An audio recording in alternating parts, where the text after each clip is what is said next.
guys, I'm Kenneth Bright. Today I'm going to show how to check cabin filter for Ford Fusion and Mondeo without removal glove box hole assembly.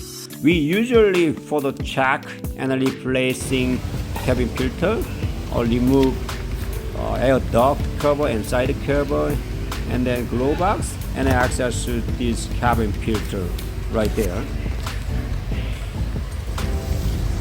I found the alternative way to check the cabin filter without removal air duct, glove box, and side cover. That is so easy to fast to check the cabin filter. First, you guys turn on the AC or starting engine and press defrost mode, because when shut off the engine, air pressure door actuator shut it off.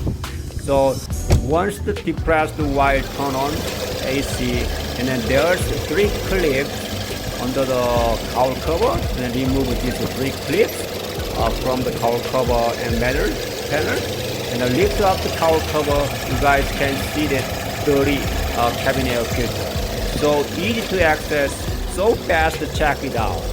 Once you guys check the cabin filter and then put it back to the 3 clips, that's all. So easy.